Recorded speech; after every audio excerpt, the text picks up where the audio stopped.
What up, YouTube? Oh, snap. What you know? Yeah. Where you at? What's up? What's up? Where the live viewers at today? We got a chat happening between me, Sarah Elizabeth. That's right. That's right. Oh, Slidey girl. Oh, slidey girl.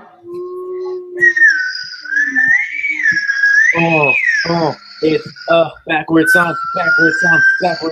Yeah, backwards on. What? Yeah.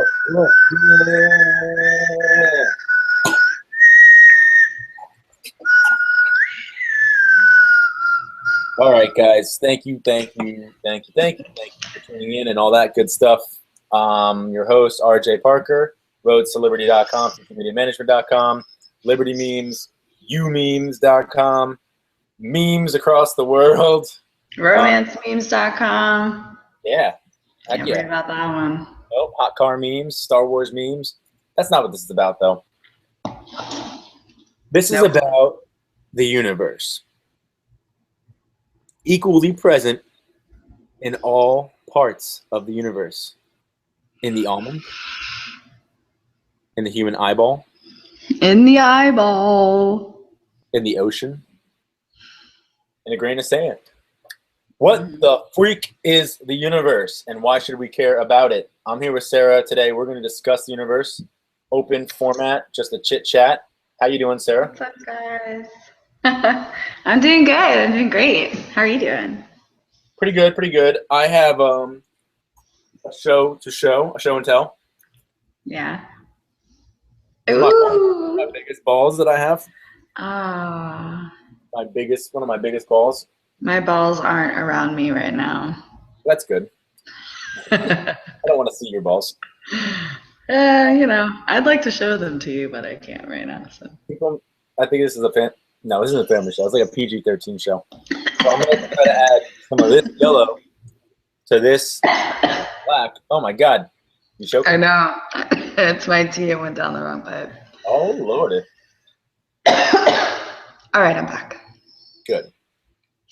Not dying. Good. I'm going to try to add this to that hacky sack. I was going to say, is that a hacky sack bottom? Yeah, so I can make it into a anarchy symbol. Very dope. To liberty.com. A lot of the viewers that are going to be with us today might be coming from the Liberty voluntarist side of things. This is a chat that will not be all preachy, Ron Pauly, blah, blah, blah. You feel me? Oh, I feel you. Is that okay, Sarita? I'm cool with that. I have the charcoal of arbitration here. So if you get out of line, I could write down some things like on here, like stop. And be like, stop. Even though it's backwards, you'd have to figure that out and know that. I can read it. Yeah. So I could be like, win. Is it backwards for you? It's only backwards for me, perhaps. Oh, yeah. No, I can read it. It's frontwards for me. It says stop, win. Win and stop, yeah. Okay, good. So that might be part of the mix today, but let's open it up. I'll shut my pie hole. Why don't you tell the many viewers we have at all times what comes to mind when I say the universe? What does that shake loose in your attic? It's kind of like broad and narrow at the same time. I don't know. Like for me, universe and like karma kind of go like hand in hand. It's I'm not religious. I don't really believe in a God, I guess you would say. I believe that there could be something out there, and that something to me is the universe. You pay it forward. You put your energies out into the universe will then reward you and give you back those same energies, whether they're negative or positive. So it's really up to you. If you want to put positive out, you will receive positive back, a lot of times tenfold. So it's just about really patience. So that's a common understanding of the universe. Well, not common, but that's a kind that I think most of us have probably heard about. But maybe not the most common. I think the most common would be like the scientific, like on a map of galaxies, like this is the universe, which is Right, like no gravity, no oxygen. This is where stars are born. yeah, the universe is the thing that all the space makes up.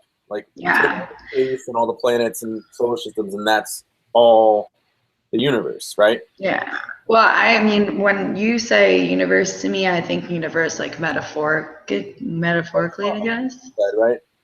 Like in a karma sense. Yeah, totally. I mean, sure, the universe, it being like the home of planets and stars and gases and stuff like that and meteors, I feel like that's a really like little literal like way to think about it, which is totally fine.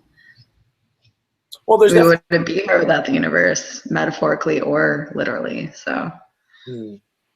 Yeah, I was gonna say there's definitely different ways to think of the word the universe. That's kind of why I picked the topic because I didn't want to have a completely straightforward conversation about something without um, having room for some creative sidetracks and deviations. totally, totally, because it could go so many different ways, right? It Yeah, can be literal, it can be metaphorical. I really want to touch on each actually. So just Yeah, the like karma thing for a while. Um, One saying that comes into my mind is the saying, "What goes around comes around." Have you heard that saying? Is that a saying? absolutely. There's a Justin Timberlake song that's all about it.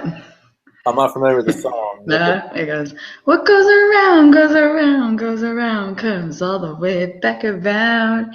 Yeah. Okay, I was gonna ask you for the song title, but that was way better. I Way don't, it might be It Goes Around. I don't really know the song, doesn't matter. name of the Put up song, but your songs app or whatever, and we can figure it out. yes, I could Google it. But But is there like a verse to the song where they have like you know you did some bad stuff and now you're getting it back in? oh yeah, yeah, definitely. Like the whole song's like that. Now I'm gonna look it up. What Yeah, you work on goes that. I'm going to talk about some other stuff which I think you know about as well, which is, and tell me if you think this. I think these things are next door neighbors. Like when you talk about karma and the universe and how the goes around comes around. Next door, you got to hit your mute dump when you're going to cough in the mic. That's a move you could master. I will master that move. You're a cougher, little All coffee. right, I already I found the lyrics. If whenever I have them Okay, I'll ready. come back. I'm going to come back to you. We're going to come back to the J-Tim, but I want to set up the next part of the discussion before we segue into the scientific stuff, because I actually have a lot of the scientific stuff that I've been studying that I'm fascinated with that I want to share with the audience. And I know Sarah is going to be hearing a lot of this stuff maybe for the first time or for the first time since like high school or something and go, Probably. oh, yeah, that sounds familiar, black holes, whatever. I'm not going to start writing equations on a chalkboard, so don't worry, but I do want to touch on the exciting touch points like black holes and wormholes and alternate universes and stuff. So that will be like the incentive for people who are interested in that kind of stuff to stick around through this Cool. stuff, which you might think is hocus pocus stuff, but the karma and goes back around. I'm going to tie into the science. So hang out for that. You're really good at that too. Thank you, dear. Sarah's a sweetheart. Isn't she great? Look at her smile. All right. Now that we're done ingratiating Sarah, before we get back to J-Tim, though, next door neighbors to karma, I would say, is this idea called the law of attraction, which doesn't get very much traction in, I would say, credible scientific circles. It's kind of poo-pooed away. Yeah, optimism and maybe And even a touch of like like positivity. being naive. Yeah, well, people call that naivety. Yeah, being naivety or whatever. Yeah, I forget. Yeah, I forget that pronunciation. I can't. Whatever, naivety, something like that. Yeah, nativity. I don't know what it is. Nativity scene of being naive. Something like that. Would you agree with my suggestion that karma and law of attraction are sort of neighbors? I think so. I mean, sort of, sort of. They're next door neighbors. I think they're not the same or synonyms or anything like that. But yeah, I mean, I think for the law of attraction to work properly, you should have good karma. I think that would affect it. Like maybe no matter how hard you're working at the law of attraction, if you have bad karma, it's not going to work Right. because you're like already poisoning the well. There's poop on your cookie. Right. To use a famous analogy, if someone made that up, but Someone, I don't remember either. yeah, but no, to tie into the future place where I want to take this conversation in the science direction. You were kind of like challenging me on this idea because I'd see them as neighbors or even as actually the same thing, almost like upstairs, downstairs neighbors rather than next door neighbors, believe it or not. But I'll justify that by this point of view and pointing this out. Without having to be a scientist, we know there's a thing called gravity, Right. which is the thing that pulls smaller objects into bigger objects. Or holds us to the ground. Well, in this case, that's what I'm talking about because we're a very big object called Earth. But this would work in outer space if you were just sitting next to a refrigerator.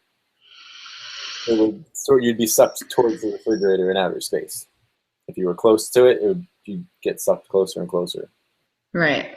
Which is nice if you were just chilling in this big like space thing and you just wanted a snack. You could just like pull a magnet towards your fridge and like the fridge gets close and you just kick it back away. Or you could like get stuck in its orbit and just like go around the fridge a bunch of times and like open the fridge door and make another round and like grab the soda, make another round and then close the door. Grapes, like get like 2,000 grapes and just throw them up in space and just like try to like fly through that field and be like just like hit them all like on your way through it. If you could breathe in outer space somehow, if they put like a thing in the back of your throat that like turned space into oxygen, humans would just be floating around in space. I would be in space right now. Fucking drinking, being naked, scratching their nuts, jerking off. It'd be incoming, left, right, you name it. Watch out, booby. Is that a booby next to the moon? Is that a moon next to the moon? Next to the moon. Right? Whoa. Whoa. That's the moon I was looking for. It's a full moon next to the All right, so let me justify this thing. So we got gravity, and then on the flip side of gravity, we know what mass is, right? So when I said a bigger object, a smaller object, if there was a really big feather and a really big boulder, which one would be attracted to which? We know. I guess the boulder would be, or the feather would be attracted. Well, yeah, the feather would be attracted to the boulder, right? Because it's right, just like we're attracted to Earth because we're little things, and the Earth is gigantic. We don't just jump and the Earth goes, nope, and jumps up to us. Like, yeah, is where it's at. We fall back to the ground. So, I mean, it does move technically. If you want to really get technical, it does move. If you take, it spins. No, if you take physics literally, when you jump off the Earth moves up to you a fraction. Wow. Yeah, I mean, if you take physics completely literally. Not even a fraction of an inch, a fraction of nothing, a fraction of a hair of a fraction of that. Right. Maybe a fraction of, like, it doesn't really, but it could. If we all jumped at the same time, that kind of thing. Yeah, I really want that to happen in my lifetime. Well, we'd actually probably move the Earth's orbit by a foot or something. Make it a little warmer, a little colder on the planet. What if that's good? What if that's all we needed? Maybe that was the missing link. I'll solve all the Earth's problems that way. Kenya just cheeseburgers start raining from the sky in Kenya. Thanks, America. That'd be great. Thanks, America. Saving the Earth, America. One jump at a time. One jump at a time. Jump squad. One small jump for man, one giant leap for mankind. One giant leap for Kenya. And that's a wrap, guys. No, just kidding. And scene. Cut. Scene of the show. I knew that I'd have an entertaining show if I made the topic the universe, because the universe would be like, oh, I'm invited. And just like, largest way in. I'll be here.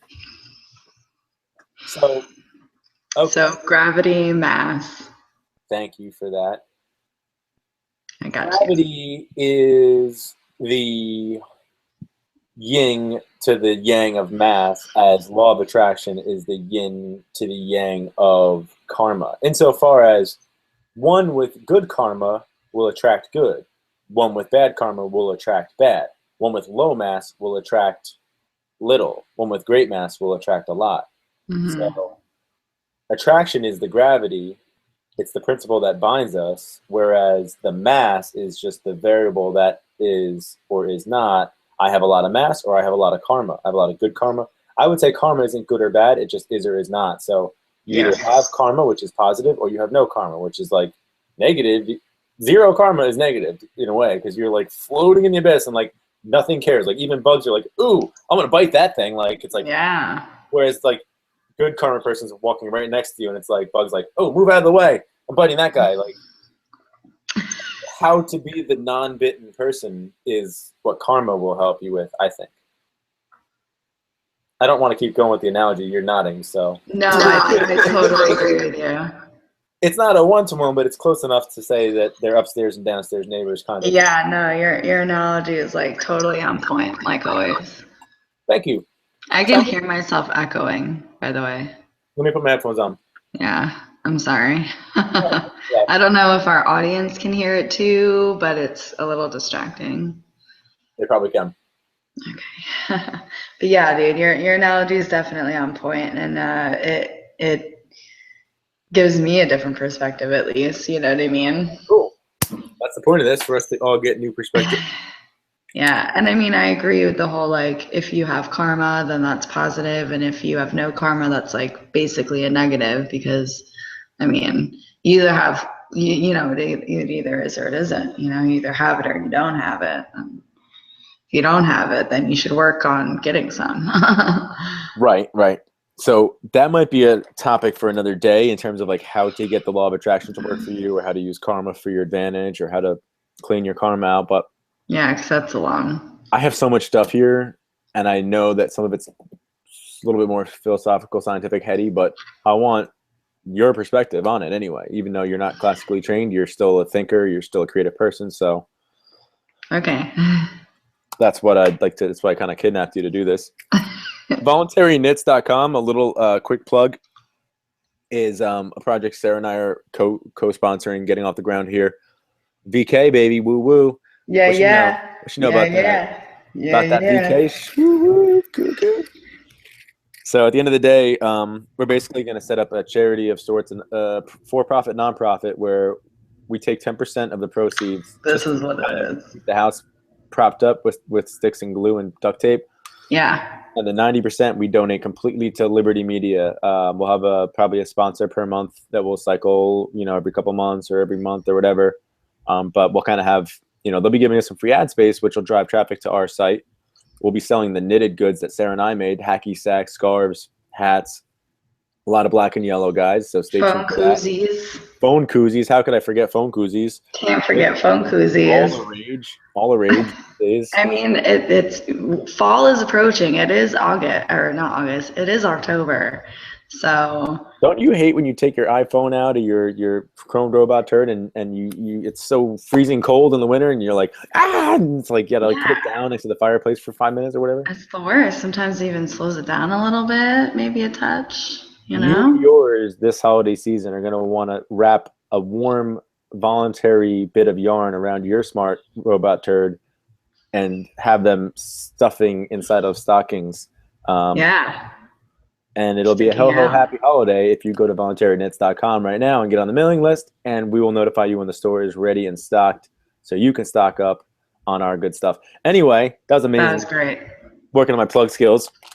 Happy with that I'm one. impressed. Thanks. So I'm going to start to kind of segue to the science stuff, and, brace yourself. It won't be bad. We started touching on it. Let's just go over this stuff, kind of recap, me and you here. Okay, let's do We it. have Earth here, that we're on this planet called Earth. There was a Hmm. misconception for a while that Earth was at the center of things. It's now been shown, smarter minds than us are quite sure of the fact that Earth is not, in fact, at the center of everything, or at No, least we no rotate. longer think that, right? We know that Yes, we're going around this thing called the sun, and there's many other things like the sun called stars all over the place. and planets. Planets are like Earth. There are other They're like rocks us. floating, or balls of gas or rocks floating around stars. And stars make up things called galaxies. Right. On the bigger scale, you have a bunch of stars, and they are in a galaxy, and that Like, is the Milky Way galaxy. or So the Andromeda. Andromeda galaxy. Yeah, I love that name, so I always remembered it. Yeah, no, that's another galaxy out there, I believe. That's It's the one that's closest to us. It's the closest galaxy to the Milky Way. Is the Andromeda. Let's So just on a I sidebar hope on that's the. true. No, that sounds right. Well, you can look it up, but on a sidebar, I will say this: imagine if you live in Andromeda, and you're talking about the Milky Way. You're gonna be so pretentious. Like this is a bit of a shtick comedy. I'm gonna throw out of the top of my head, but like honestly, like think Okay. about it. Like that's like hoity-toity. Like you're like over there at like Andromeda, and it's like a country club, and you're like, oh, look at those Milky Way peasants like eating gobstoppers and hobnobbing with each other, like the Milky Way. Ooh, what a nice galaxy, the Milky Way. Like what is right in the middle of the galaxy?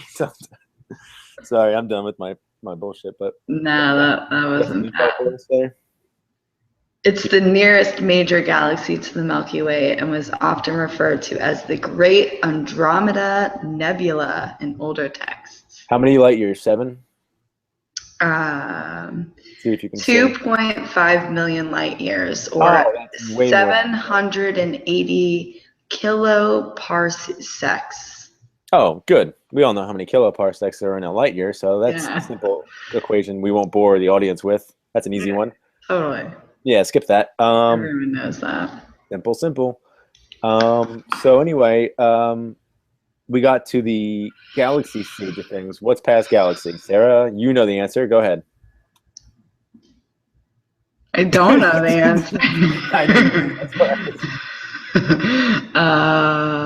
Galaxy. I don't know. I don't know what's bigger than a galaxy. Do you know?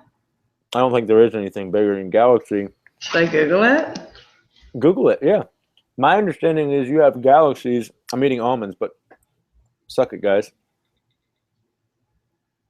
My understanding is I don't know if they saw that. whatever. You have galaxies, and then you have the universe. This is the traditional view, at least as far as I understand it. There's clusters of galaxies. There's super clusters of galaxies, and then beyond that, the Big Bang happened whatever million years ago, and Right. when you look out into space, depending on how you look, if you look this way, you see the back in time. If you look that way, you see forward in time. And some things are still happening, and some things already happened, and some things are closer to the Big Bang, and some, so Right. I think once you get past the galaxy level, you're close to all that. Like, So what I'm getting is the only thing that's bigger than a galaxy is a universe, but I feel like there has to be something in between, right? like I said, there's clusters of galaxies and Yeah, that's what they're saying, clusters. clusters of clusters. But so what I have is something bigger than a universe, believe it or not. That's what's next. What is that? What is bigger than the universe? You ready? Yes, I'm dying to know. That's why I had you here, because I wanted to talk to someone who would be excited about these ideas, but not necessarily know it all inside and out. Yeah, like I used to watch like a lot of documentaries about the physical, like scientific universe. And then, I mean, also one of my favorite things to paint are galaxies. I love making up my own universes. So the happiest art, bigcartel.com. What's up? The happiest art.bigcartel.com. That's actually a rare exclusive little art gallery online where you can find one-of-a-kind pieces for basically blowout prices. For some reason, the artist there is more charitable in how they. But yeah, she's getting more charitable by the week. by the moment, just the charitability is going through the roof. Anyway, so galaxies. What's bigger than a galaxy, or what's bigger than the universe? Okay, so this is where you get into what I believe follows from Einstein's theory of relativity, E equals mc squared. Right. Which is that, and we get, I mean, if I'm not mistaking this, 'cause I'm sort of trying to remember from what I learned in the past, and then I've been studying this more recently on my own. But when you get to basically E equals mc squared, basically says that energy can be converted into mass, and mass can be converted into energy based on the the motion involved. Is that the same as the whole thing where it's like energy cannot be created nor destroyed? Is that like the same thing, or is that a different thing? I think they're very much related. I'm not sure if it's the same, but it's probably neighbors again. I'm not sure if that's Einstein or if that's someone else, but that's thermodynamics. Okay. Might be Kepler or something, but it's basically says matter cannot be matter, or energy or matter is neither created nor destroyed. It only changes form, changes state. Gas, liquid, solid.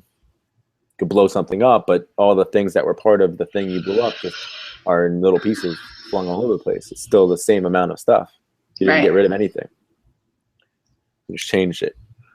So that actually takes us right into the next thing, which is beyond the universe. We have something called the multiverse. And like And parallel universes almost? Yeah, exactly. So the idea is in the multiverse, there's another Earth with you and me on it having this conversation, but you have purple hair and I have an afro. And there's a million, trillion, bazillion, infinite number, basically, of other universes that are like ours, but varied in some way. Maybe there's one where you have purple hair and I have an afro. There's one where I live in your apartment with your roommate in Florida, and you live here in this lake house. That's cool. There's an infinite number of universes where that's the case. Right. If I mean, you I've accept heard of that. That's what the multiverse theory suggests, that we don't really per se live in this confined space. We just live in a corner. So if this is where the universe is on my back of my hand here, and this is where our galaxy is, and there's a lot of galaxies, and then at the end of this curve, it just goes around the other side. And then it's like an intestine. It just wiggles around and around, and there's basically just this printer just printing out universe after universe after universe after universe, just varying it a little bit like a ice cream sundae, going on and on and on. Like someone knitting a scarf and just switching yarns. Yeah, or even staying with the same yarn. I mean, every single fiber is slightly different, position slightly different. It's not the same. It's not like when you add salt to your food or you add oregano, you're not adding the same exact amount of molecules and chemicals. There might be more positively charged or negatively charged ions or something. Everything's always different with the universe, and that's getting down to the smallest size. We already talked on the biggest scale of things, but going down to the tinier size of things, down below cells and atoms and neutrons and protons and quarks and all that other stuff, it starts to look like what we look like when we look in outer space. It starts to look like a lot of blurry balls of light spinning around. Right. So what do you make of all that, Sarah? What do you mean? What do I make of all of that? I'm sorry, let me phrase it a little more directly. What do you make of the fact that when you look out in the telescope or you look into our cells, they resemble each other? Right. I think that there's definitely a connection there. I think that like the first time I saw something like that, it definitely freaked me out a little bit because it was so similar. Also, like Victoria showed me a picture of the tree of life and what the human placenta looked like, and it was the exact same like thing. So I think that it happens a lot in different aspects of life, whether it's nature or the universe.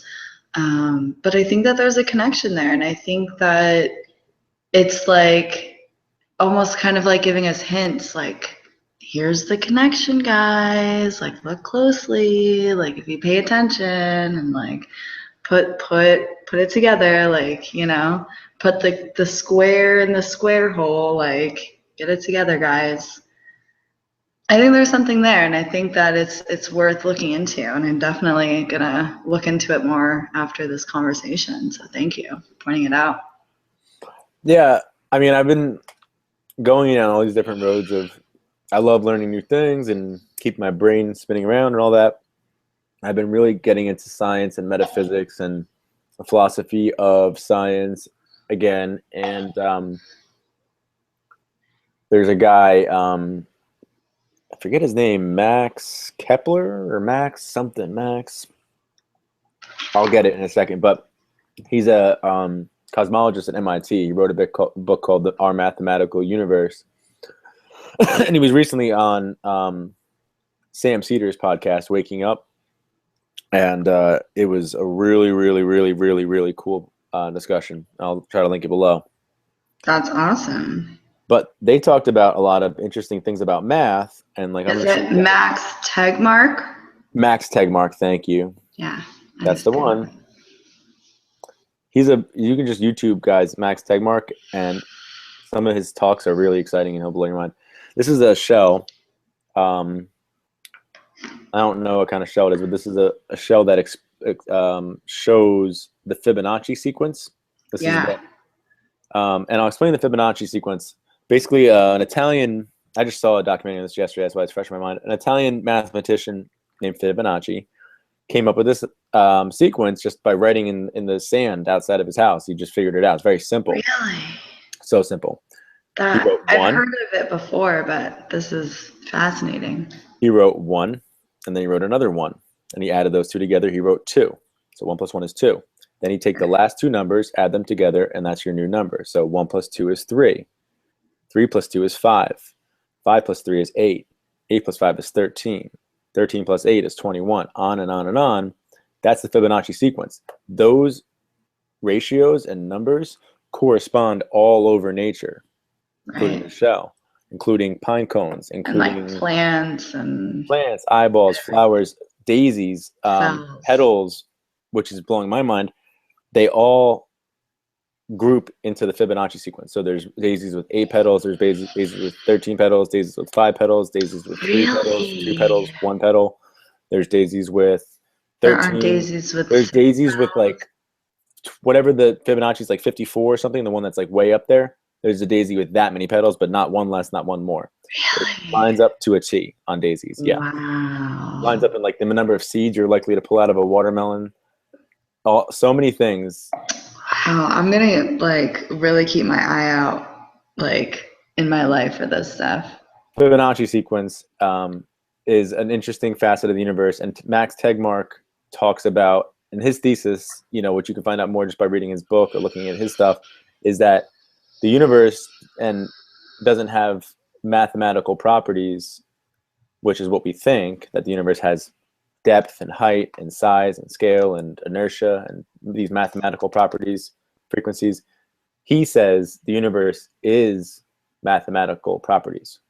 And that's all the universe is just mathematical properties, which the more I think about it, the more I think he's actually probably right. But how is that physically tangible though? Every single thing you could name right now, I could tell you exactly how it's just a number of mathematical properties. Like a flower. Flower, car, yeah, it's just a series of carbon molecules stacked in such a way, originating from a seed. There's a script, there's a program in the seed's DNA, which is just a series of basically ones and zeros, but it's a little code that says, hey, unfold this carbon in such a way to make it look like a flower. And that's just a recipe that's been kicked down through millennia of iteration and trial and error, and what was just a little tiny sprout that grew and grew and grew and over millions of years knows how to become a flower. So you have to have time and you have to have an idea of building blocks of life. But once you understand that, biology and, cells and atoms, it's... So like the same reason why, so I don't know, this kind of just struck me, but like you're saying that the universe is like a bunch of just mathematical properties, but that also kind of explains why the universe is kind of like infinite too. Because like take pi for instance, like pi is said to be infinite, like you can't, I mean there's this guy like in like Iceland or something who can speak pi or say the digits of pi to like the, what is it, like 300th decimal point or something like that or whatever, and it took him like 20 hours to do it or something. I don't know if you ever heard of that, but that makes sense. Like the universe is infinite, mathematical, like all of that's infinite too. So definitely kind of, there's a connection there. Yeah, there is. And I don't even know that Max Tegmark said this in the interview that I heard. Maybe he says it in his book. He just wrote a book called Our Mathematical Universe. It's his first book. It's a science book, but he wrote it for a general audience, he said, so it's supposed to be digestible for normal people. So I'm that's excited to good. read it. Yeah, I'll be getting it eventually and reading that. But your point of, the infinite nature of the universe being associated with math, I don't know that he picks up on that, but that might be true. I think that when you talk about, are there parts of the universe, if the universe is infinite and that means everything's possible and there's an infinite number of universes with all these different variables, are there universes where 2 plus 2 isn't 4, or is that the same everywhere? I don't know. That's something I don't know what Max would say rather. Maybe we'll find out in his book. I'm sure, yeah, hopefully. But generally speaking, there can be obviously worlds where things are very different than ours. Right. We talked about these possible worlds and all that. I don't know what the timer is at on this chat. I don't know how to see it, but Oh, me neither. not to worry. We've been talking for at least 25 minutes. Okay, yeah, that's not a problem. I would say maybe 30. I have a few questions for you that I think I'm going to be able to get to, or at least some topics that I want to get your ideas on. Now that we have some of this stuff out there on the table. All right. And then before we get to that, I'm going to not so much ask you questions, but to just bring up a few more things, and we'll both chit chat on some of the more out there things, like esoteric things, like aliens and other philosophical questions like life after death. Let's start with the alien thing, and then we can kind of circle down to some other stuff. I don't want to spend too much time, but there's a recent discovery that there was water found on Mars by NASA. To me, that's like saying, well, we found paint, we found a paintbrush, and we found a canvas, but there's probably no artists around. I'd be like, oh, okay, yeah. Sounds like you guys got that figured out. Yeah. Case closed. No, I mean, you have water, even if it's just a tiny bit of whatever water, there's got to be some microbial something living in that water, right? Like bacteria or something. Totally. I mean, where there's water, if you think about it, water is made up of hydrogen atoms and oxygen atoms, right? Like 2 hydrogen atoms and 1 oxygen, and so, if there's hydrogen, if there's oxygen, there has to be life, I don't know if that is a must or a must not, but they don't have a atmosphere, I don't think, per se. Like moon doesn't have an atmosphere, so there's no wind. It doesn't have an atmosphere now, but it could have. No, but I'm saying is there years ago now? Right. So does it need an atmosphere to have life?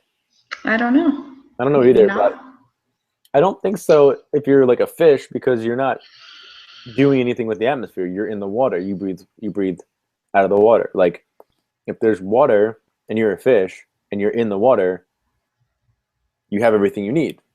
You can still get sunlight, from the sun. It's not too far away. It's a little further away than Earth, but Mars is cold compared to Earth, but it's not like Pluto. But if you're a fish, so say you're a fish on Mars and you have water, oxygen is in the water, but once the fish extract the oxygen from the water through their process of gills and breathing or whatever, wouldn't you think that you would need some sort of like plant life in the water as well to do photosynthesis and to extract the carbon, I guess monoxide, is it, that the fish would be putting back into the water? And because that's what plants do, they breathe in what we breathe out and they exhale oxygen, and that's how we can fucking breathe and be alive. So wouldn't fish on Mars need that same sort of like animal and plant symbiosis? Yeah, like symbiotic relationship. Yeah, like they depend on each other. Yeah, like the little bird that sits on the back of the yak. Right. Flies that come off of yak's poop. They eat all the flies off of the yak so he doesn't go crazy. Right. So the yak lets the bird. It's better to have one pretty little yellow bird on my ass than 9,000 flies. And the But bird I'm doesn't saying, mind getting in like, your butthole all day, so it's a win-win. yeah, like the fish couldn't be without something to give it life as No, well. there's And then probably. I the mean, if you're the fish, fish, there's probably a plant. I think you're yeah, right. Because what happens is the fish die, and then their skeletons fall to the bottom, and that makes a reef. And that reef's a really rich environment for plants and other things to grow on. It holds nutrients. It traps. I don't know if it makes a reef, but That's where reefs come from, is fish skeletons. really? Yeah, Oh, like coral reefs? straight up. It's just a I bunch of didn't dead know fish that. bones that just wash together, and the raw materials they Right. don't get it buried. It's not like a funeral for fish. They just stick together at the Sit bottom of on the top ocean. of each other and grow. Pretty stuff grows off of it. Yeah. I didn't know that. That's interesting. And it's a sanctuary because it's almost pretty kind of deep and symbolic in a way, because like they die and that's like protects the future generation. They're gonna Right. hide in there and like eat in there and whatever. Anyway, um, outside of Mars and the water thing though, like, what are your thoughts on aliens?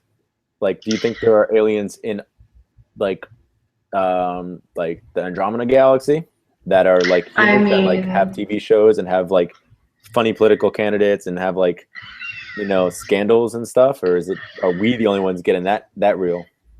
I don't know. I think that I think that there's definitely life out there. I don't know if perhaps they're more advanced than us, of which a lot of like movies and stuff have suggested, or if they are sitting there watching the real world with all their alien friends and laughing at the alien idiots on the real world, in the Jersey Shore. Like I don't know, but I mean, when I was in Arizona earlier this year, my aunt showed me a lot of like videos about aliens and how like there's this guy, I forget even his name or whatever, but he said that there were basically like underground bunkers that the government has been building. Um, in like with the aliens and stuff, and like the aliens like live down there, and like I don't know, like it was like Listen, I gotta jump in and it say, sounded I legit to I me, gotta I but gotta jump in and say, seems completely legit. I want to know this guy's phone number and call him tomorrow and get more on this. he got murdered after he gave the What speech that a I big watched. freaking surprise! Who are you So talking about? surprising, right? Who is this guy? I don't know. I Your uncle's remember. friend or something? No, my aunt like discovered something, like, cause my aunt likes to dig around and stuff. Gotcha. The guy though, he went down there and had like an encounter with the aliens, and they were not friendly, and he got like his hand blasted off. So I'm gonna Google this. Well, I'm not sold And on that guy. I was being sarcastic, but I like your aunt, and like many people. I like to dig around and find out what people have to say, and give things a shot. yeah, Exactly. So anyway, with that being said, I'm gonna move on to a couple more little philosophical questions, and we'll end with a little Q&A, okay. and we'll see how you're doing yawn wise. I haven't Sarah yawned tends to get once. no, you haven't. Sarah tends to get really deep when she's tired, so it could be an opportunity for us to tap deeper into the psychology. The psychology of Sarita. This is where it gets really deep, in my opinion, when you start talking about the universe. Okay. Because you have all this stuff floating around. Some of it is what we would call alive. Some of it is what we would call not alive. Like rocks are not alive for the most part, at least to my knowledge. Oh, I think I know where this is going. Dirt, has life in it, but the dirt itself is just mud. It's not alive. I mean, It doesn't have like consciousness. Yeah, the water doesn't know if it's an ice cube or if it's in a glass or if it's in a cloud. It's just doing. It's like And it can't it's choose. like my computer doesn't know it's running 10 windows or wanting. I mean, it knows in a ledger keeping sense. It's the information is held somewhere, but it's like a flower doesn't know if it's where it's looking, growing, or it doesn't know if it's looking at a 7-Eleven or if it's looking at a gas station. It's just on a hill. It's just rooted in the ground. It doesn't know what who the president is. Yeah, and it's not like the flower is like, hey, this view sucks, let's move. you Yeah, know? not really. It doesn't have preferences, Yeah. doesn't have opinions. So when we talk about things that are the self, it's clear that humans have a self. We talk about who am I, who are you. Yes. Anarchists or voluntarists or liberty-minded people, I feel for the most part, not to speak for everyone, but as a rough generalization, are of the opinion that there is no group self, and that's our rejection of the state. That's a rejection of higher controls and authority. Say, well, Yeah. where do you justify the fact that you are controlling me? Did you come out with a stamp on your rear end that says boss, or how did it become established that you get to be the one telling me what to do? Right. Because if the law Well, was it's written just before we how, were both, if the laws were written before we were both born, and yep. you feel that you get to somehow be exempt because of your position, and it only has to do with the fact that of a vote or an appointment, and I didn't do either of those things, how is it that the thing you say can affect me, and the thing I say can't affect you? This is Right. a serious problem that anarchists and voluntarists like myself have with the way the world works, because it seems really inherently unfair at first glance. Well, it's forced upon us. Nothing that's forced is fair. It's a good clue that you're being treated unfairly. Yeah, absolutely. Or breaking up. What'd you say? No, I said that's a great clue that you're being treated unfairly. Right. If you're forced to do something. You're being forced. Yeah. Yeah. You're forced to pay taxes. You're forced to go to public school or some sort of school.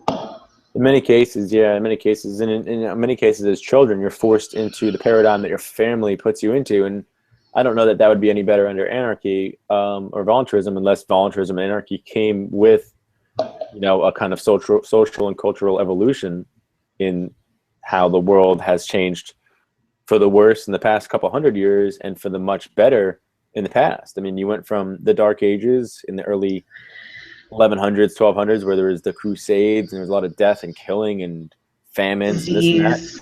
And then you had the Renaissance in like the 15s and 16s. You had Michelangelo, Leonardo. You had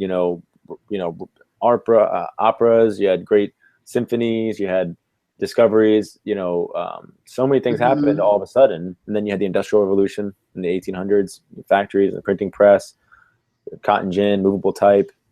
And you had Car. the internet and cars and computers, all that in the 20th century. Mm-hmm. So, there's ups and downs to all this, but in terms of kind of honing in on the universe and how this all applies, control will rise and fall from a higher level. So that's not necessarily related to the universe topic as much as just a liberty concern. But what do you think, Sarah, it means when we say that like you have a person, like you are Sarah, you have a self? What does that mean? What do you have that the flower or that the window, or the floor doesn't have? Like, what do you have? I possess thought. I can think for myself. I have a consciousness. I have memories. I have wants. I have desires. I have passions. I have uh I have eyes, I have ears. Flowers don't have those things. I have a brain. Flower doesn't have that. Neither does the floor or the cabinets or the vase that the flower is in after I pick it. So I'm able to observe my surroundings, see it, hear it, touch it, taste it. Flowers don't have senses. Carrots don't have senses. So I think all of that combined is what really separates us from inanimate objects or from plants, because plants can grow. Plants, if you put like sunflowers, for instance, if you plant a sunflower somewhere, as the sunflower grows, it will point its head towards the sun. I mean, looks like the sun, but it knows where the sun's rays are coming from. But is it because it thinks, oh, there's the sun, or is it just some sensory that the leaves or the petals or what have you, the seeds of it has? Like, how does it know? It's just doing it. So I don't know. What do you think about it? Well, I think that, the first thing you said is sort of the like where we stand with science is this idea of thought. Mm. The sensory thing, I think, can become kind of a gray area because, like you were pointing out with the sunflower, we don't want to say it has a brain because you cut one open, you don't see any brain parts in there, but it does know how to look for the sun and find the sun and orient itself towards the sun, which is Yeah. for its better interest. So my guess, and I'm not a sunflower, so I don't know how to really prove this, but I don't know how to communicate with them yet, but is that when you're stubbing your toe or someone's punching you in the arm, it hurts and you would try to move your arm. When you smell something good, you turn your head to see what that smell is. You try to turn your face towards where the smell's coming from. We don't have to think about any kind of equations. Be like, oh, the smell appears to be 14 degrees north. We're just like, oh, let me figure this out and turn my head in the right direction. No, it's like, oh, it's over there. Like, my assumption is that that same sort of primitive mechanism is at place in the flower's guts, in the DNA that we can't see, in the chlorophyll or whatever, in the stem, and throughout the flower, there's something that says, "Look for warm. Warm is good. Cold Right, like sucks." for light. Light and Well, it's more light, if I remember correctly from science class, that starts photosynthesis, which is the process of the plant feeding itself. Mhm. If I remember from the Magic School Bus correctly. I think you're correct. I think the school bus has steered you correctly. Right on the Magic School So, Bus. so we can say that the plant is sensing the position of the sun and making changes to itself based on that information. Right. So the plant clearly has some ability to process information. So that can't be the self, or else we would go around naming all the flowers and really, never stepping on any or picking any for our girlfriends or anything like that. So we don't want to say that we're here's a bouquet of Bob and Tim and Suzanne and Joe. Right. Hope you like this flower family I decapitated. Isn't it pretty? No. Just for you. What is the self, though? What does Sarah have? It's the thought. That's what Descartes, the philosopher, the French philosopher, I think it's the 1600s, if I'm not mistaken. He said in, I think it's Latin, yeah, cogito ergo sum, which means I think, therefore I am. Oh, right. Pretty popular Latin, but, philosophy 101 I know type stuff. it better in English, but, Sure.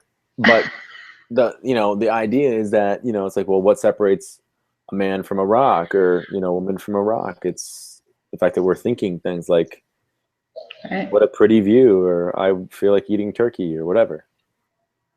So is that all the self is? So we're just a collection of wishes that are stuck within this. Well, also memories, I think. Memories, wants, needs. I mean, obviously we need to eat and breathe and Well, you can drink certainly say, water. the plants has all those needs. Sure, that's true. So, That's true. But also, desires, I think. Desires and memories. Plants don't, I mean, think I you could say guess, they do have a memory because they grow, like every year they stop growing in the wintertime, yeah. and the leaves fall off, and then they pick right back off where they pop out new seeds and leaves right where they were, and they keep moving the branches out every year. Oh, it's a memory, but it's sort of a memory. Maybe they die off because of the lack of sunlight in the wintertime, Yeah, so they're more mechanical, more just like programmed. Yeah, like I don't really think that it's a memory that they have. Like I feel like animals have memories. Like elephants obviously Where do we draw the are line, though? known. What about an ant? Well, the ant can go from the ant hill to the plants or to wherever garbage cans or sinks or whatever It and doesn't forget go what from it was there. doing. It's like, oh, wait. It's Oh, very damn clear. it. It I hate knows being an ant. What exactly. was I doing? Damn it. Yeah, they're not like us where we'll If walk into anything, our room and I just forget more because I completely smoke weed, forget. and then I'm like, oh, wait. Why was I going in this room? Yeah. Oh, whatever. I Well, was going back to the living there's room. a whole theory on that actually that I read about, but I don't even want On to the get into room that right thing? now. Yeah, on the room thing that Oh, if I'd love to hear that. We can maybe do that at the end if you have time. yeah. Well, it's basically the gist is that Hopefully. it's easy for humans to forget what they're doing because once they go from one room to another, like like passing the threshold of a room, like kind of like mentally resets your body and your I've mind. heard that theory, but I've never heard it really fleshed out outside of it just being that. Like, I've never heard anyone say, like, well, we have this thing we can look at under a microscope that happens, or like in an MRI machine, or like some study, Yeah, like a test. I don't know. I don't know either. It I sounds just plausible. remember I've seen people reading blank out when they something. walk in a room for sure. Yeah. And I have Um, notes because if I just started this whole thing on his universe, it'd have been over by now. yep. I would have been like, oh, touched on everything, I guess. Bye. But any which way. All right, now I just kind of want to talk about the self because it's like we have all this stuff in the universe floating around, and then all of a sudden we have these things that are called individuals or selves, and it's kind of almost seems sporadic or random. It's like, well, why are all the selves trapped in all the humans? Why aren't there selves that are trapped into rocks or trees? Like, it would be a Right. little bit more consistent if there were trees that just happen to evolve the ability to have preferences and thoughts and be like, oh, stop coming in my forest, and just like move its branch to like Well, like block or that whatever. happens in fairy tales. Like I don't know if you've ever read like the I've heard of the fairy Chronicles tale. of Narnia. That's in a book. That's we Yeah. can let's go there, but I'm saying let's also point out first that that's strictly distinctive from having a thing we could pick up and put in a study and break a piece off it and put it in a microscope or make some calculations about it scientifically. Yeah, it's It's just the definitely imagination fiction. of the author. Hmm. So that's the other thing that I want to get to towards the end of this talk here as we're sort of wrapping it up, which is what about this, what they call metaphysical world, the world of ideas, the world of thought and imagination, and the world. Let's say you think of an idea tomorrow for a children's book, but you never write it, and it's about a goose that loses its way from the gander and has an amazing adventure, and then finds its way back and has a great story to tell. And you're like, I got to do this, and you never do because it's just you got a lot of stuff going on. Right. Where Isn't does that that book go? somewhere? Isn't that whole book already written out somewhere in your In recesses another of your universe. subconscious? If you sat down and did it, it would just be time. It was that it's just the seed of that concept, right? Right. But can that be? Is it like the whole saying of like if a tree falls in the woods and there's no one there to hear it, does it make a sound? We want Right. to say intuitively, of course it does. Right. Then why would it just mute itself because no one's around to hear it? Like it's not making sure there's an audience before it goes like it just it's the sound it makes when it falls over, like the Yeah. tree moves for the sun.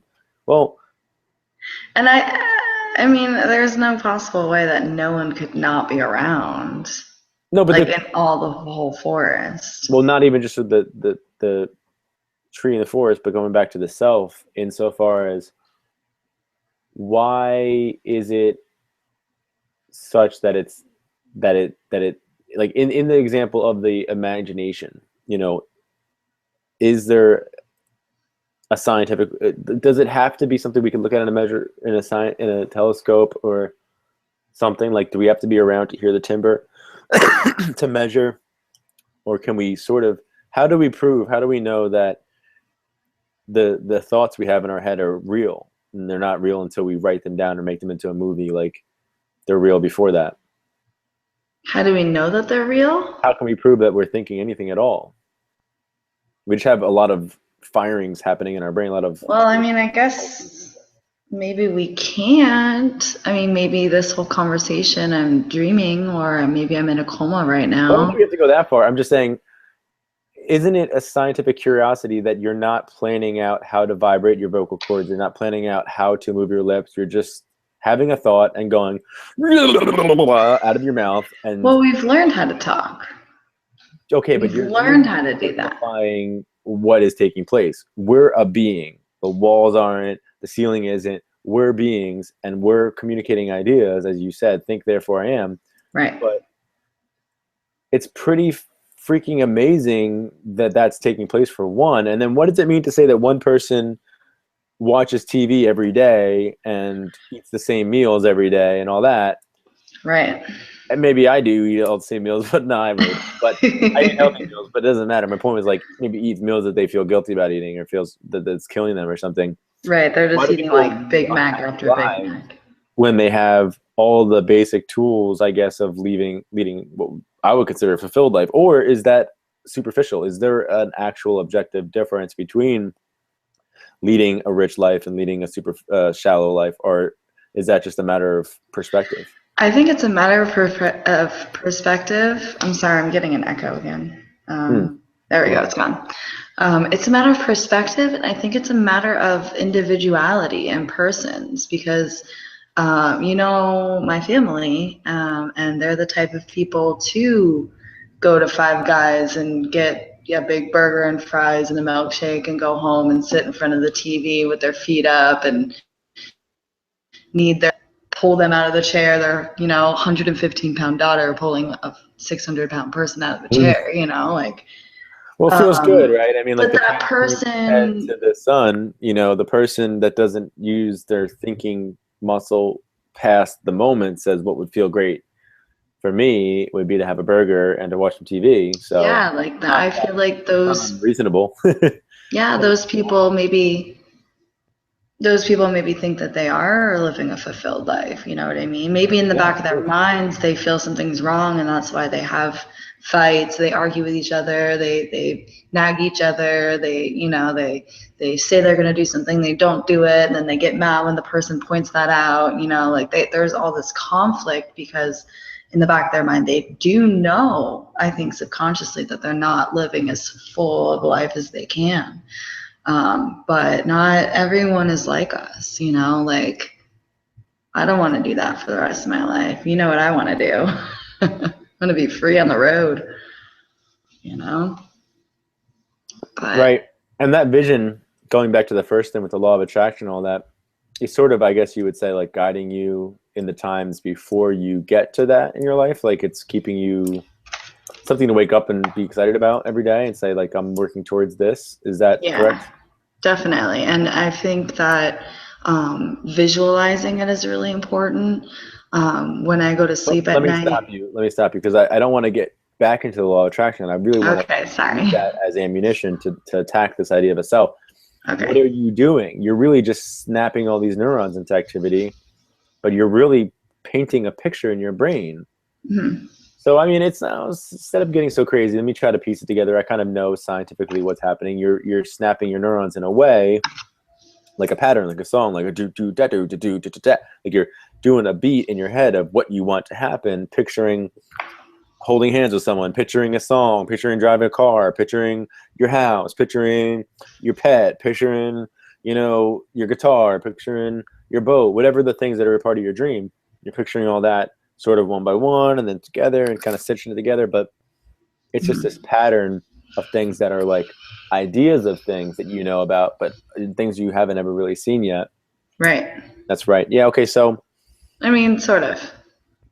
Is there a self in that, or maybe if we found a way to say that that's exactly what plants go through when they're saplings and they picture themselves as oak trees, like towering high above the hillside and seeing the valley. Like if we had evidence that there was an anticipation aspect of a sapling, would that change your perspective on what the self is? Or do you think you'd still say, well, I'm thinking and that thing is just a little bit anticipating, but like, where do you say I'm just like a plant, never mind? Like, is that a possible thing or is that impossible? To be honest, I really don't know. I mean, I can say that humans are like animals. Animals may not be humans, but humans are animal-like. We share the same kind of thing, but a dog can have wants and desires, but I don't think dogs have ambition.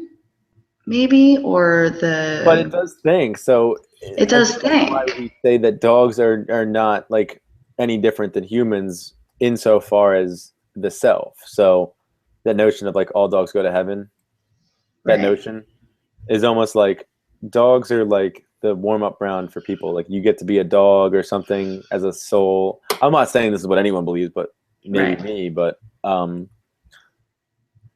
notion that dogs kind of are like in the warm-up round, like they get a lot of the fun stuff of being a person, like wants and wishes and treats, like, oh, I have a bone now and I'm playing a game of fetch and I'm going for a walk and I'm on YouTube or whatever. Dogs are aware of a lot of this shit. I'm playing piano. Ding, ding, ding, ding. I'm a happy dog plays piano. I'm playing the skateboard. Whatever it is. but they don't have the job. They don't have to worry about where their food's coming from. They don't have to, you know, Right. think about whether they're going to get laid or not. They just see a chick and go smell the butt and see if that's going to get them in or not or whatever. You know, dogs kind of have it nice. So sell me on why we want to be humans. Because we can manifest our own destiny, because Good we can answer. have ideas Good answer. and actually make them come true if we work hard enough. I mean, And dogs can too. I want to go dig a hole in the backyard. Boom. well, I want to go do that. sure, You but know, but it's it's not deeper as than deep. that. Yeah, it's not as deep. Oh, you are gone. Uh-oh, give me a second. So I think I have a virus on my computer. Just to let you know. You may need to do something about that at some point. You should get checked. You might have to like help me do that. You should get your computer checked. Yeah. Isn't there a way to like? You me? I see you though. I think it's working for the audience. No. Now I can't. I was just because if I have my laptop open for like a certain amount of time, I'll get like a whole like screen of a pop-up. Save it for me though. We're talking to the audience now. Okay, sorry. Yeah. On the topic of consciousness, before we lose everybody, life after death. That's the same thing as this dream, right? How the hell do you know that you're going to ever become an artist that drives around? Or how the heck do I know I'm ever going to do X, Y, and Z that I'm dreaming? Even though many of the things I've dreamed in the past have come true. Right. The past doesn't have to be an indication of the future because I never saw the Colorado Rocky Mountains till I saw them. Doesn't mean I never was going to see them. I just didn't get to that point in my life yet.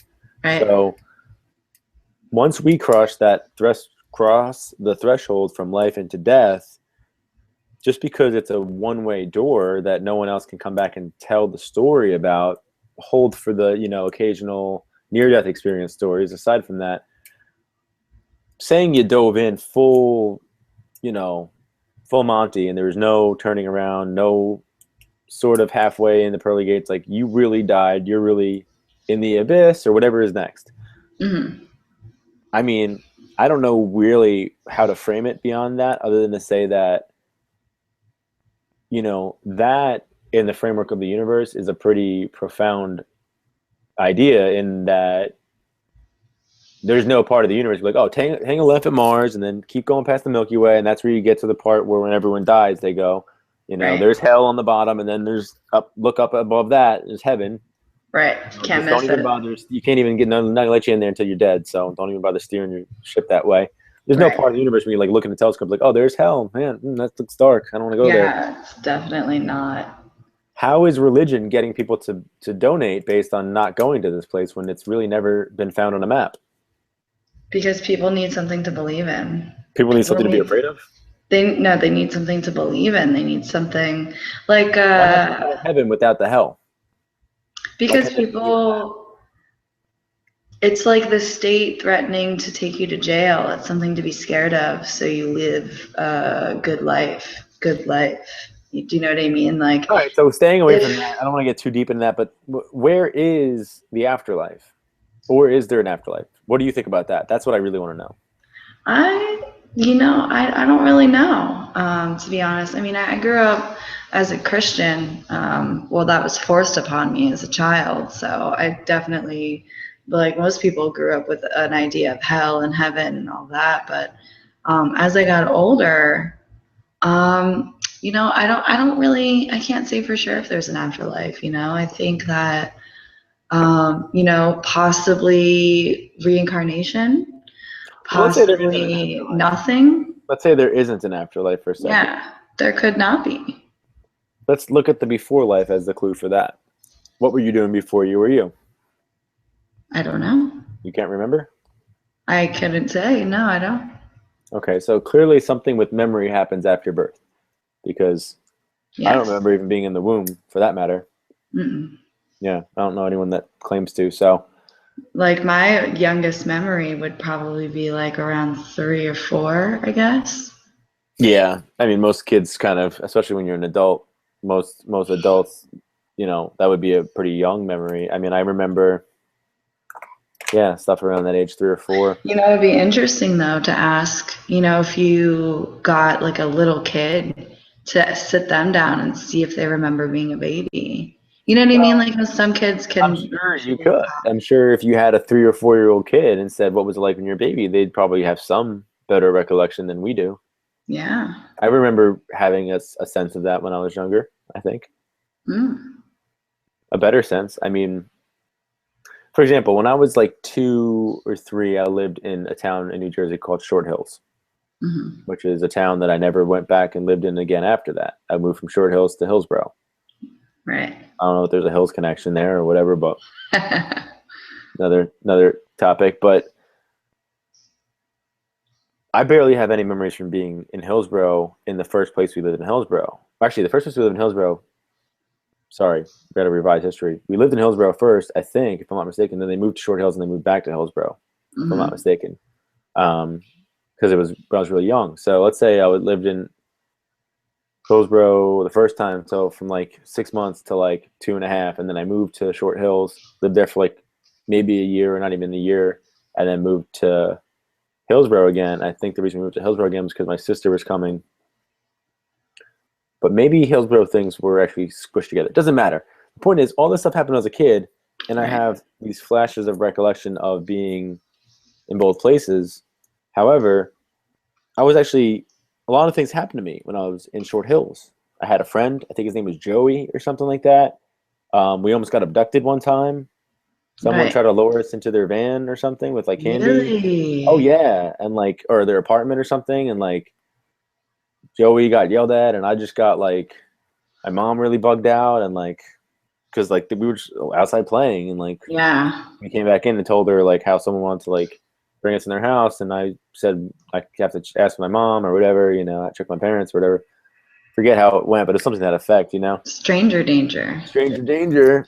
So what is it to say that that little kid was me, even though he had all day long to do stuff and fiddle with his shoelaces and whatever he did as a kid, but I can only remember some of these like stories and stuff. Like, Right. Like little pieces. is that still me, or I mean, time, the continuity of the thing that's my hand and my head just staying in the same place relative to other things, is that what takes being me? I don't know. I don't know. These are That's hard really hard to things. say. Yeah, these are hard things to. This is where the universe gets tricky. It's not just gases and molecules anymore. It's like really hard to figure out like where do I go when I die? Where's the thing that makes me not a bug or a plant in my brain? Let's point that part of my brain out. Yeah. Um, Eternity, reincarnation. I don't need to get deep into those because I want to just touch on a few of these question points because it's getting later Okay. and stuff. Yeah. But we get that there's like this whole other part of the universe that's hard to even find in science, which is tricky. If not damn near impossible. Yeah, and maybe that's where art and stuff and creativity kind of draws a lot of its inspiration from. But Mm, we I sort like of that. talked about this, but do you believe the universe is actually infinite, or is that something you're skeptical about? I don't really know. I think that I don't know. I've never been outside of America, you know what I mean? It's a good point. So I can't say for certain that it's infinite. I know that I know that it's fucking far just to go anywhere in the universe. It takes years to get anywhere.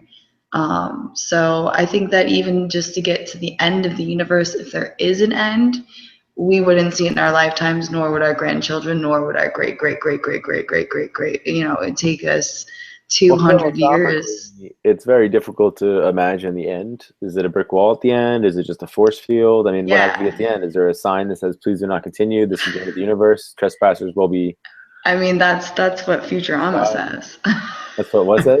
That's what Futurama says. I don't know if you've ever watched that Oh, I show, love Futurama. Yeah. but there's a part where they have to deliver a package to the end of the universe, and that's exactly what it says. It says no, You, no further. you have now reached the end of the universe. You may not Yeah. travel past this point.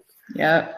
Right. Well, they point Trespassers out will the be shot. philosophical idiocracy of there being an end to the universe, and then you get to this point where you're like, oh, I guess I better not go over here.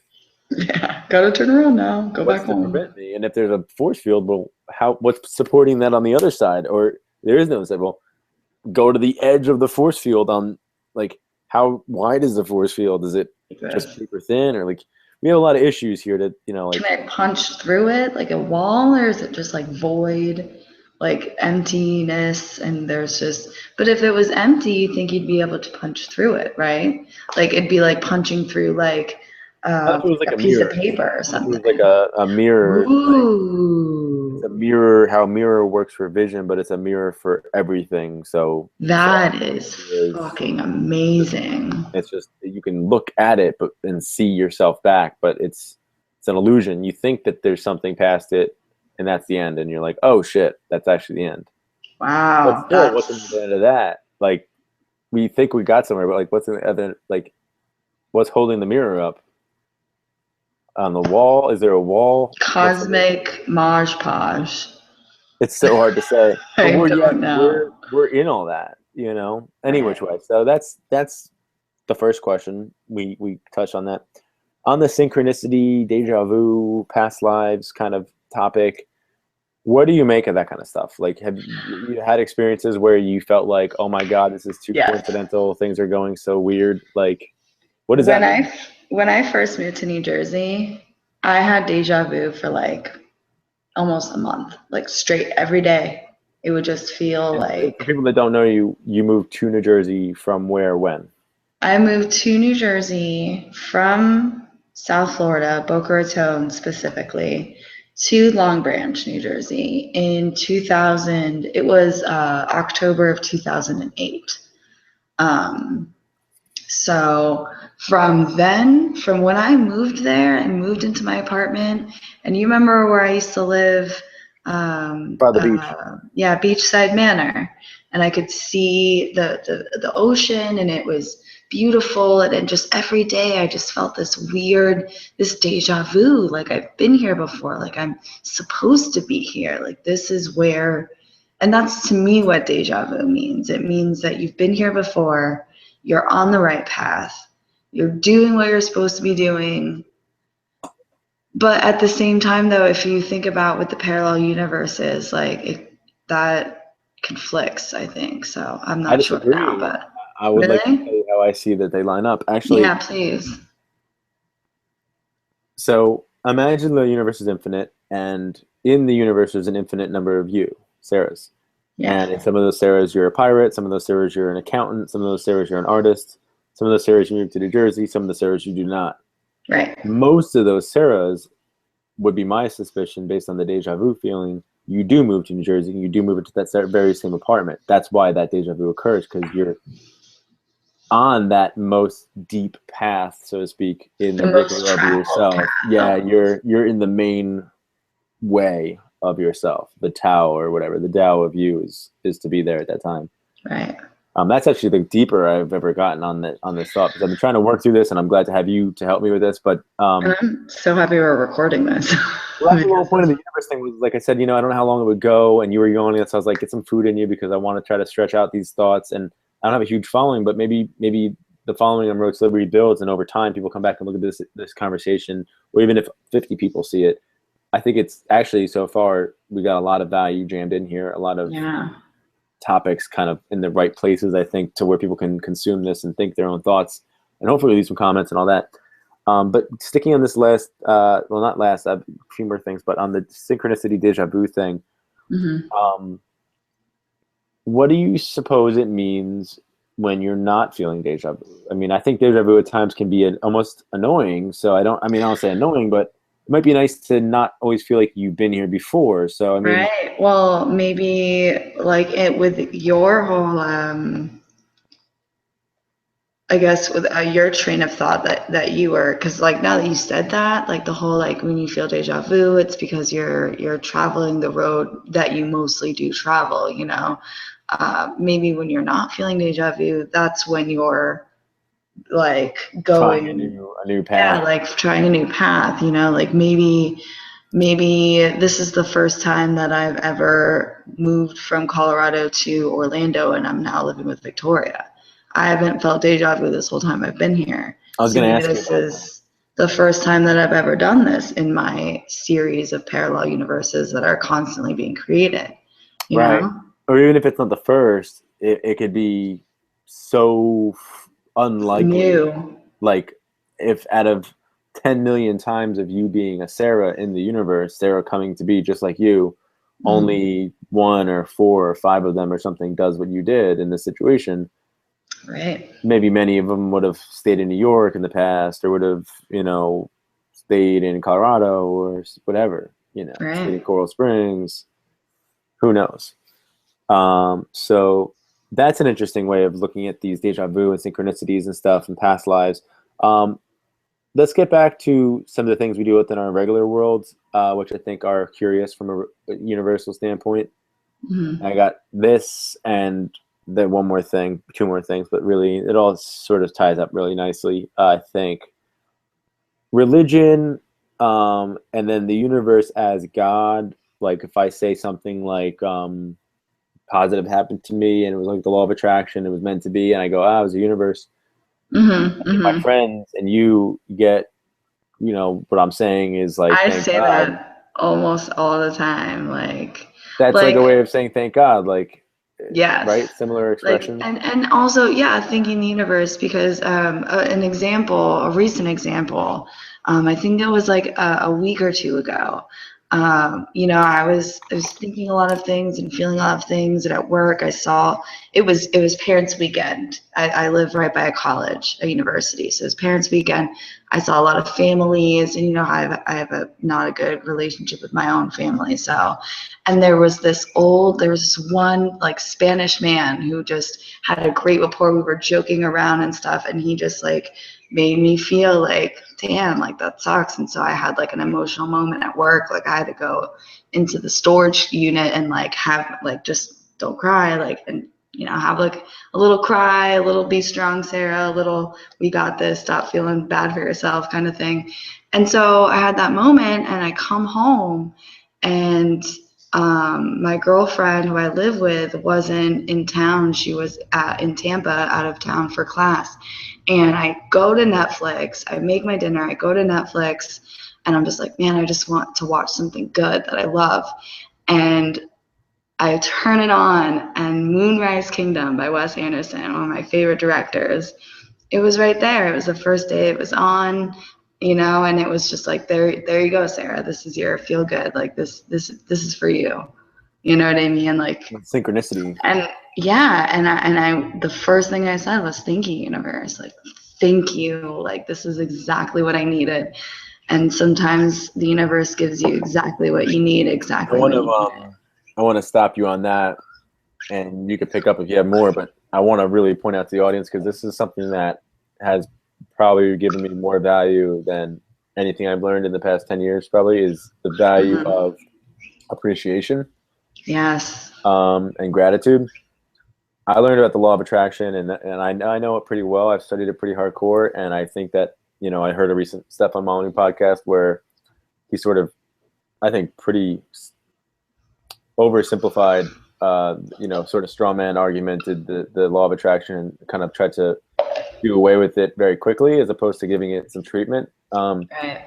So that's on him, but whatever. Here, I would say that with regards to like having those moments where you're lined up and we are just scientifically, atoms and quarks and stuff buzzing around. So why would it be so perfectly synchronous at some times? We could say God, okay, but maybe just like we have gravity and just like we have electromagnetism and certain things that just work, Mm-hmm. in the universe, there's a thing called deja vu or synchronicity or the law of attraction or whatever the case. There's a set of laws perhaps pertaining to the natural order of things that we haven't fully discovered yet as humans that we can account for deja vu, and we can account for it's basically the universe taking the path of least resistance and giving energy its best output, Mm-hmm. bringing energy to its best use. That would be, this Sarah thing is upset right now. I have this TV right in front of her. How can I cheer her up? Oh, let me put this program on. All the Yeah. universe needs to do is plan out probably 3 or 4 or 5 weeks in advance and somehow slot that into some executive's mind to put that on, knowing that you're going to be down that day. For the universe, it's simple to plan that out, or God, or whatever you want to say, to put that in place. But for us, when we sit down and we go, let's see what's on TV, and it's the thing we want, it's like, whoa, how did it know that I was gonna like this would be perfect? Seriously, like it was, yeah, it really made me like really aware. Like some things just make you aware of the universe and like you That's where have to appreciate it. that's where I wanted this discussion to sort of lead at the end, is by talking about all the esoteric things, to say like, hey, we really can't, any of us, I don't think, show me the scientist, show me the genius that can come on my show or leave a comment saying how deja vu can be explained by science, or how we can know for a fact that there's a heaven or hell, or that, Yeah.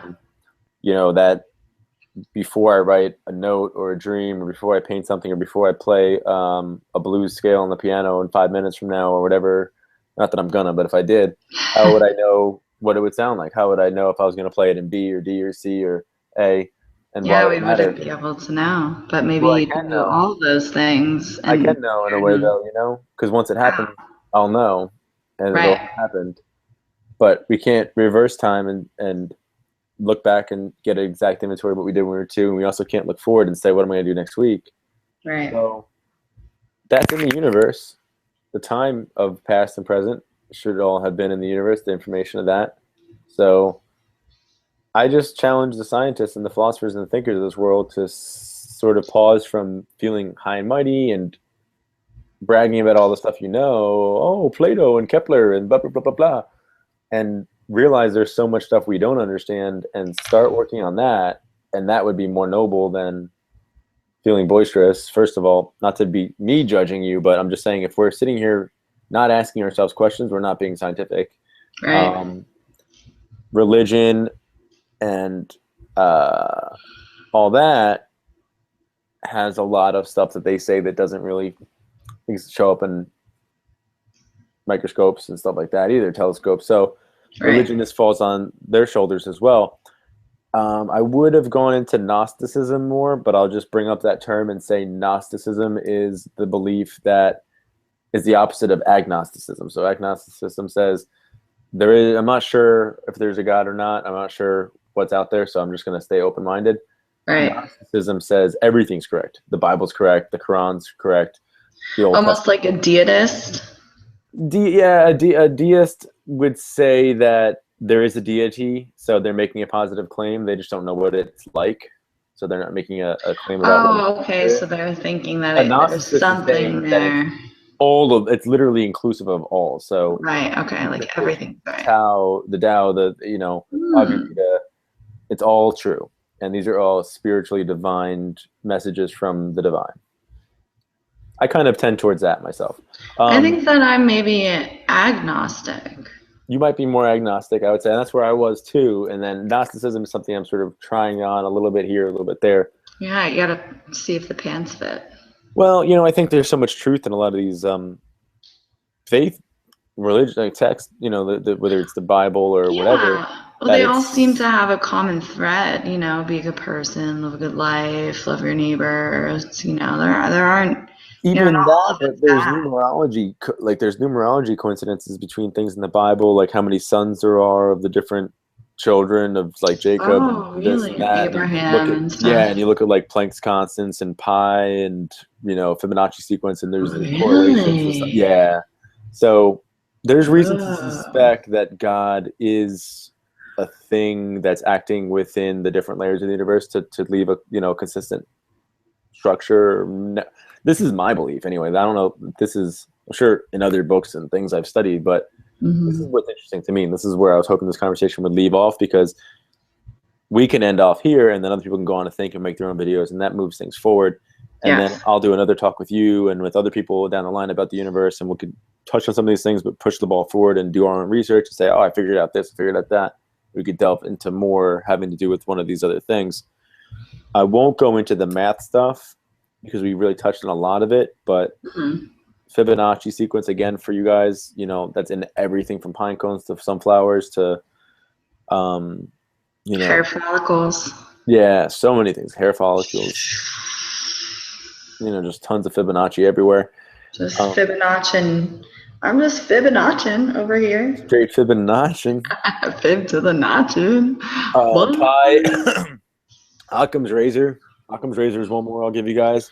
What's That's that now? Touch Occam's on it razor. briefly. Occam's razor is a principle that says that the simplest explanation for something is often the correct explanation. Oh, gotcha. So when they were trying to figure out, once they figured out Earth wasn't the center of the universe, of the galaxy, the solar system, they had all these weird theories of how it could be because they couldn't explain for like the retrograde motion of Saturn or whatever. Like they couldn't figure out how like it looked like it was going this way, and then all of a sudden it would be over here again. And it was because there was like elliptical orbits and there was refracting of light, and there's all these things happening in physics that back then they couldn't figure for. So what they did is posit all these like mythical bodies, like there's the dark planets that circled the real planets. Like they had all these weird ideas that are obviously not true. Right. But Occam's razor suggests that if it sounds too complicated, you probably haven't arrived at the truth yet. Right. Does Kind of like how. Sorry, go ahead. No, I was going too fast. You go. Oh, I was going to say kind of how Albert Einstein says that if you can't explain it to a 5-year-old, then you don't truly understand something. You couldn't have said it better. That's exactly what it is. I didn't know that Einstein even said that, but that's very smart. If the Pinterest references are correct, then Einstein said it. And then the other thing that I want to leave on that ties this all together that I know you have some stuff to say probably as well about is music. And believe it or not, I was in the documentary I was watching, I think it was yesterday, not today, but it was in the past couple of days. The Fibonacci sequence is found within music. The most common intervals, the 1 and the 5, the 1 and the 3, the 1 and the 4, and the 1 and the octave, all line up to I believe the Fibonacci sequence and the primes and stuff like that. How much I can't really. I mean, I know that Fibonacci sequence is 1, 1, 2, 3, 5, 8. So 8 is the octave. 13, there's 7 notes in the scale. So A, B, C, D, E, F, and then G, and then A again. So that 8 and 8, 1 and 8 is the octave in any scale. Dun-dun, that's an octave. And then the 1, 4 is not a Fibonacci, but interestingly enough, the 4 is a very common note, but it's not as common as the third. Third is a triad, 1, 3, 5, like dun dun dun, like dun dun. That's a scale. Like all scales have usually 1, 3, 5, or 1, 4, 5, or 1, 5, 7, 1, 5, 8, because those are the most common intervals. But when you look at the universe, you look at math, these are just vibrational, these are tonal, these are frequencies of vibration. So middle C is 440 hertz, and so on and so forth. So are you saying that every note is a different frequency?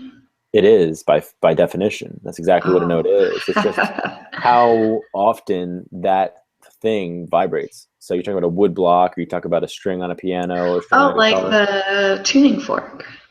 Yeah, those little pieces of metal are vibrating 440 oscillations per second or whatever, and that's that. And that's what makes that key or that note. If it was a little longer or a little fatter, it would vibrate at 220, deeper, whatever. Right. That's why the fatter string on the guitar is the bass string, boom, boom, boom, boom, and then the higher string is ding, ding, ding, because it's not gonna. It's gonna vibrate faster as opposed to it's gonna be like whoa, whoa, it's gonna be like ding, like. That's really interesting. I didn't know that. Thank you. Right. So hopefully this is interesting for other people, because this is stuff that's kind of been coming back into my mind as I had more spare time recently, been free to like read and study things. And this is what I find fascinating, because we have planets, we have people, we have crickets, we have, asteroids, we have all these things. We have gardens, we have a lot of things buzzing around, and everything has to give off some energy. Right. And sound is one of the ways of giving off energy, and music is one of the ways that not just people, but birds and, you could say crickets or frogs, make songs. And what is a song? I mean, if I want to leave anywhere, what is a song and what is a garden? I mean, what is that? What is that in the universe? Is that like a message? What is that? It's just vibrations. It's I mean, a song is you expressing yourself, whether it's your thoughts, your feelings. But you can also express yourself at a garden too. You choose. right? So you choose the notes and the song and the melodies and how it goes, whether you go high or low, or whether you're off melody when you sing or on melody. But also you can choose if you want a flower garden, if you want an herb garden, if you want to do 1/2 flowers and 1/2 zucchinis or green peppers or whatever you want to do. It's an expression that you're Right. putting out into the universe, with your song or with your Dude, you just blew my mind with the garden thing. I have to do a diagram for the audience real quick. Okay. Because Fibonacci sequence, and I'm gonna wrap it up after this. I'll let you have some more parting thoughts or anything. But the way this works too is with you could take a square or a rectangle or any area, and you cut it in half. So that's the 1 and the 1.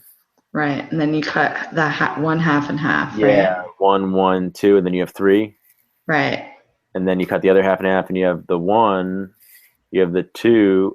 2. You have 3 here, and then you have 5, which is the new 1, 2, 3. Or this is 4, and then you have 5, which is the bigger square as well. 1, 2, 3. 1, 2, 3, 4, and then 5.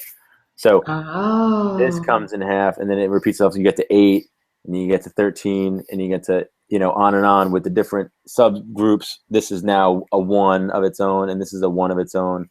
So this is the same way you get to the spiral of the shell. I didn't draw it perfectly, but that's how you can draw the shell and draw the pine cone and all that. So in the garden, maybe you say, I need half my garden to be corn.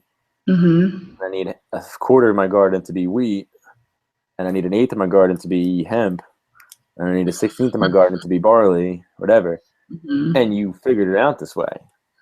Like maybe that's a code, and maybe that's a way to like unlock a portal or something. Like I don't even know. Like this sounds like a Fibonacci. I don't even know. I just want to draw that and leave that there for everyone to I like the unlocking the portal idea. You just like walk into the garden, and there's a door there somehow. Just like whoa, whoa, whoa, whoa, whoa, whoa, whoa, whoa, It's all bass strings and stuff. Yeah, you're like, this is all coming together. Dude, if I saw a door in the middle of a garden that didn't make sense and was made out of bass strings, I would trust the universe and walk through it. Yep, me too. I'd say goodbye to the world behind me. Say, I don't know where you're from you again, but the universe must want me to go through that, so I'm going through the bass string door. See you later. And I'd be like, boop, boop, boop, boop, boop, boop, boop, boop. Slapping the bass, slapping the bass. Dude, on that note, great talk. Thank you so much. Anything you want to leave anyone with? Or just... I appreciate you having me on. Thank you so much. I really enjoyed myself. Couldn't happen without you and the universe, obviously. The universe. RoadToLiberty.com, RoadToLiberty.com/donate to donate to me. But in this case, I'd rather you donate to the Bitcoin address below. Even if you get 40 or 20 or 30 bucks in that address, we can take that and put it towards Sarah getting a better computer so she's not as glitchy. We actually had like a half hour of getting her set up, but it's all good. Yeah, it took a hot second. We had some technical difficulties because of what year is this computer that I'm using right now? Oh, it's not that old. It's actually like in 2012, 13, but it's getting there. It was just cheap, but it was a cheap ass computer at the time, and I dropped it a few times. But I want to also thank anyone who actually is watching this, who did watch through the whole thing. Yes, thank you. Believing in us that we're not going to start making less sense and sounding stupid. We actually kind of did a pretty good job of not rambling and getting off track. Also, I would ask you, how the heck do you have so much time that this is something you found to be important to put 3 hours or whatever into watching? Now that you did watch it, I'd like to know that question answered at the bottom if you could. And then also, if you find this interesting enough to watch for this long, forget necessarily donating money. Donate a comment about what made you watch this long, what topics are interesting to you out of this whole discussion, and what you want to know more about, or what questions you would ask us in case we do another one, or if you want to maybe come on and do one in a group with both of us, or on your own with me, or whatever. So definitely comment, shout us out some questions or your viewpoints on the universe or life and death and the Fibonacci sequence and whether sunflowers have brains or not, or if there are aliens. Like, let us know what you think. You know, we want to start a discussion here. Yeah, and if there was anything that you think is important, and it's not like Kim Kardashian's butt or something like that, and it wasn't in one talk, I'd like to know about it because I think that everything that was important in the universe, I tried to cram into one talk on a high level. And there's You did stuff a great like job. emotions and things I left out, but I did cover a lot of really hocus pocus, touchy feely things. So did as good as I could. You did great.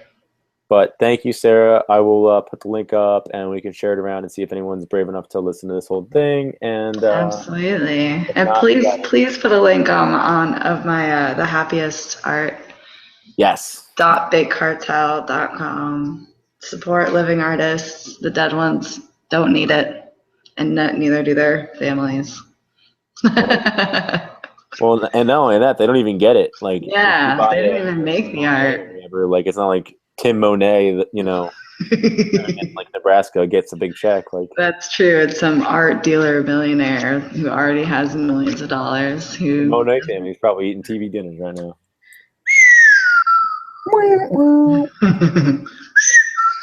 Nice, dude. You should become a professional pan flutist. I will find a pan flute and I will become that. Yeah, you should get a lot of weird, like, not real instruments like pan flute, kazoo, I'm one of those, definitely like, getting a single ukulele. strings. Like attached to a bucket and like a broomstick. Yeah, one of those belts that you hit with the stick. Is that a Or thing? like a washboard Yeah. and like thimbles. And then you can like come out behind me with like some like sloppy spoons. Everyone has definitely stopped the video at this point. Like, there's nobody watching anymore. All right, guys. YouTube just got like 2 extra ad views Thank you wasted. for watching. We really appreciate it. Peace out, y'all. Until next Peace. time.